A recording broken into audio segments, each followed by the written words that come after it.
Markus 2 ayat 32. Menjelang malam sudah matahari terbenam, dibawalah kepada Yesus semua orang yang menderita sakit dan kerasukan setan. Maka berkerumunlah seluruh penduduk kota itu di depan pintu. Ia menyembuhkan banyak orang yang menderita bermacam-macam penyakit dan mengusir banyak setan. Ia tidak memperbolehkan setan-setan itu berbicara sebab mereka mengenal dia. Dengarkan baik-baik. Lihat Markus 1 ayat 34. Markus 1 34. Ia menyembuhkan banyak orang yang menderita bermacam-macam penyakit. Jadi bukan satu penyakit, bermacam-macam penyakit dan banyak orang. Kemudian ia mengusir banyak setan. Ini harus jadi dalam pelayanan kita, amin. Tidak cukup 1-2 saja sembuh, banyak orang sembuh dan banyak setan diusir, amin. Dalam KKS saudara juga ini harus jadi. Banyak orang sembuh, banyak setan diusir, amin.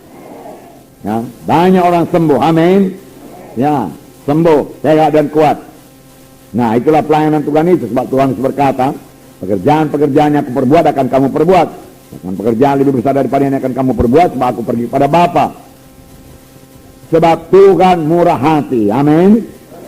Dan untuk itulah dia datang, untuk menyembuhkan, untuk mengusirkan setan. Ya, saudara percaya itu, saudaraku. Ya, jangan terus mundur, jangan terus merasa tidak enak kalau ada yang digotong ke KKS saudara. Ya, saudara terimalah itu sebagai satu kesempatan untuk menyatakan kuasa Tuhan, amin. Ya, sebab bukan saudara yang menyembuhkan. Dalam hal itu saudara jangan memandang kepada kekuatan saudara, pandang kepada Tuhan yang pemurah, pandang kepada kuasa bilur Yesus, pandang kepada janji Tuhan. Kerjaan lebih besar akan aku perbuat. Itu yang kita pandang, itu yang kita pegang. Pandang kepada Markus 16, mereka akan meletakkan tangan seorang sakit orang itu sembuh, amin. Nah, lalu saudara punya iman meletakkan tangan dan mengusirkannya dalam nama Yesus. Dia Allah yang murah hati dalam memberikan berkat. Dalam Filipi 4 ayat 19 saya bacakan pada saudara. Filipi pasal 4 ayat 19. Allahku akan memenuhi segala keperluanmu menurut kekayaan dan kemuliaannya dalam Kristus Yesus. Amin. Segala apa? Segala keperluanmu. Segala, bukan sebagian keperluanmu. Segala keperluanmu, amin.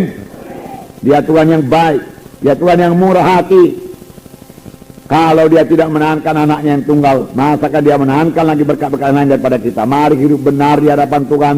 Mari tekun mengikut Tuhan, mari tekun berdoa, mari tinggalkan semua dosa, mari bersungguh-sungguh hati mengikut Tuhan, dan mari murah hati sama sebagaimana Tuhan yang kita sembah itu murah hati. Tuhan meminta anak-anaknya juga murah hati, amin. Dia murah hati dalam mengampuni, maka anak-anak Tuhan juga murah hati dalam mengampuni. Jangan sakit hati. Berapa kali saudaraku berdosa kepadaku, kuampuni Tuhan, cukup 7 kali. Tuhan Yesus berkata 70 kali 7 kali. Selalu mengampuni, selalu mengampuni. Selalu memberi, selalu memberi. Beri maka kepadamu akan diberi. Tidak ada diberi maka kepadamu tidak ada diberi. Lebih baik kita memberi. Sebab firman Tuhan berkata lebih berkat memberi daripada menerima. Berkat memberi, sebab yang kita beri itu adalah taburan kita, dia akan bertumbuh. Oleh sebab itu mesti menabur dan mesti menuai, tidak henti-hentinya sampai Tuhan datang. Amin saudara. Yang banyak menabur, banyak menuai. Dalam Lukas 6 ayat 36, siapa yang ingat apa katanya? Hendaklah kamu murah hati sama seperti Bapamu adalah murah hati. Ya. Hendaklah saya murah hati sama seperti Bapa saya murah hati. Ya. Seorang bapa yang murah hati, saudaraku, sangat merasa tidak enak melihat anaknya yang pelit.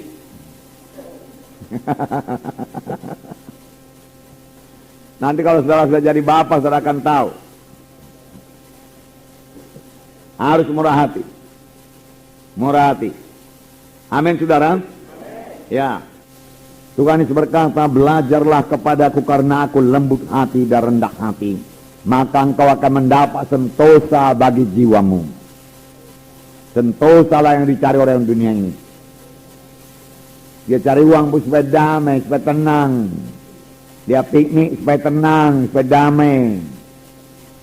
Tetapi damai yang sejati, sentosa yang sejati, belajarlah kepada Yesus. Duduk di bawah kaki Tuhan Yesus, percayai firman-Nya. Mika 6 ayat 8 saya bacakan. Hai manusia, telah diberitahukan kepadamu apa yang baik, dan apakah yang dituntut Tuhan daripadamu? Selain berlaku adil, mencintai kesetiaan, dan hidup dengan rendah hati di hadapan Allahmu. Hidup dengan rendah hati. Adil, bagus. Mencintai kesetiaan, bagus.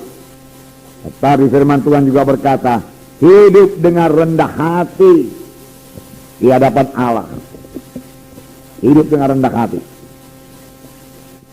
Firman Tuhan berkata dalam 1 Petrus 5 ayat 5, Allah melawan orang yang sombong.